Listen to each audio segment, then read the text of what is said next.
You're gonna have to say his name. Sorry. All right, today Cal and I have Battle of the Burbs, Dyno Showdown at I'm on the highway to hell. On the highway to hell. at Electromods. We're here with Patrick Haas. Which is very smart. Yeah, he's incredibly smart, does incredibly good work, and hopefully he can get our piles to make some power. And I'm gonna win. Yeah. So, loser has to buy lunch for the other for like, I don't know, a week. Oh jeez. I didn't know it was that high of stakes. Yeah. Oh man. Are you sure you want to talk shit now? Hell yeah. Okay. This girl's got it. Champagne Burby. Okay, we'll do a quick walk around overview of each one. So each of these has a 408 stroker with a manual trans. That's about where the similarities stop though.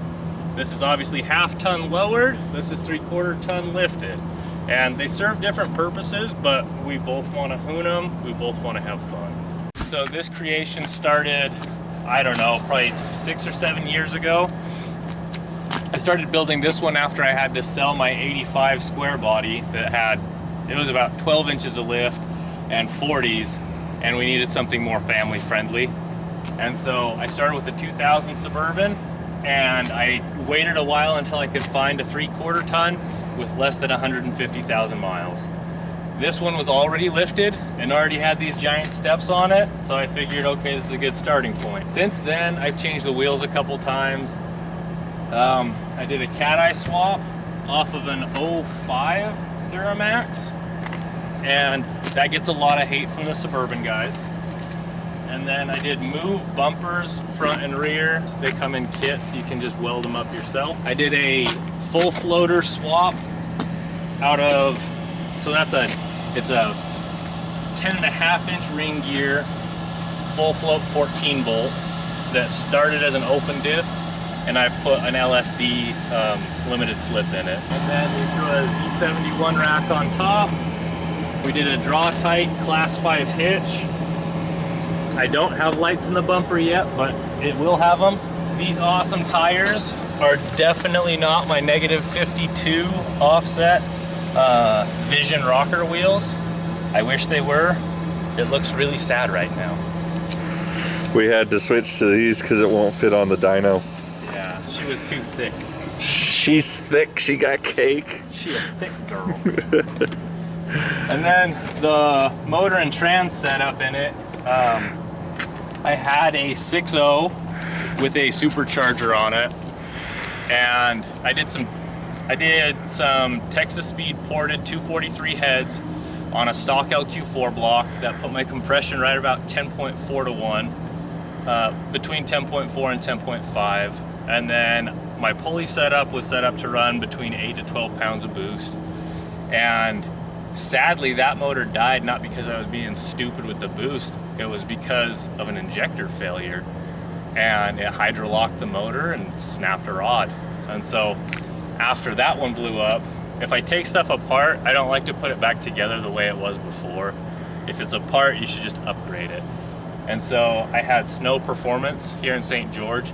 He built me a 408 stroker off of that block. And so I think you're a 4-inch stroke and a little bit over a 4-inch bore.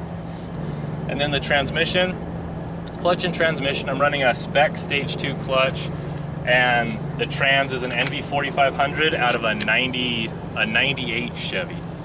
And that trans and bell housing will bolt up to the LS just fine. You just have to drill out the top hole on the bell housing. And I think I'm on my 3rd or 4th trans to try and find one that doesn't scratch 3rd gear. So if you're hunting for an NV4500, just buy any core and just go have it built. That's the best way to do it. A lot of shops won't build you one or sell you one unless you have a core, and the shops that will, they charge about $1,200 for a core charge on those. They are pretty hard to come by. So this is my Suburban. We call it Champagne Bourbon, and it came into my yard because it was getting painted out back. He does some of the local little auto sales places and takes care of their paints and stuff. Anyways, it came in, it had the barn doors in the back, it had the cloth interior, it was 2-wheel drive, and that's exactly what I was looking for. So I ended up buying it from the car lot, and I've had it ever since. I think the transmission went out 2 weeks later.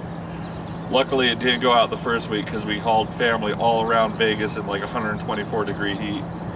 And then after it got back, it died. So I was fine with that.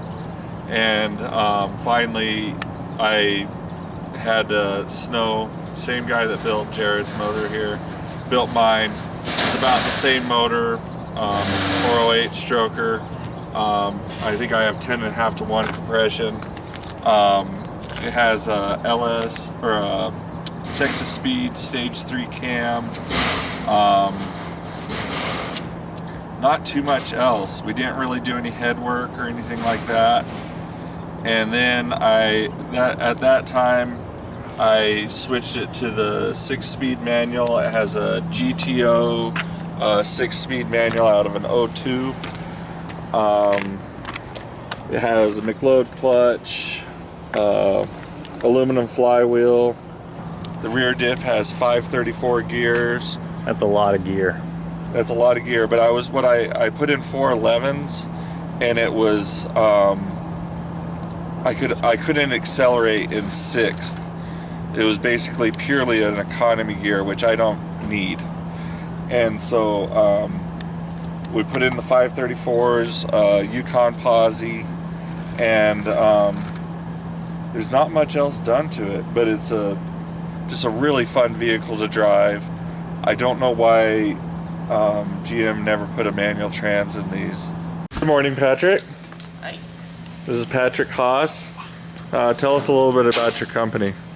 We're Electromods here in Washington, Utah. Do dyno tuning. We do a lot of mobile events. We take the dyno out to car shows. And yeah, in-house we do a lot of just resto mod style classic car builds. Yeah, just play around all day. Right. Paid to play. He does a great job on this tuning, and it's just amazing with when he gets on the laptop there, and just the overall knowledge that he has with use of it, and the amount of customers that he has under his belt is just astonishing with this tuning stuff. Complete trust in him. Does some great stuff with these cars that he has in the shop here too. They do some really neat things here. His employer has a real love for 56 Fords, which I can relate, and just really top-notch builder. Look at him out there. Oil, funnels.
.348 is the number to beat.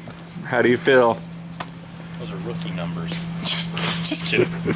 I'm really worried. So I have ported heads and I have long tubes, so I should have a little bit better flow, but I'll also have a lot more parasitic loss because the main shaft in the NV4500 is a lot heavier, and then that full float 14 bolt, you're just turning so much mass. I'm gonna lose a lot more. And so while I think that my motor will put out more, it depends on how much that actually gets to the ground. 350 was my goal, so it could be close. It could be real close. Dun dun dun, nail biter.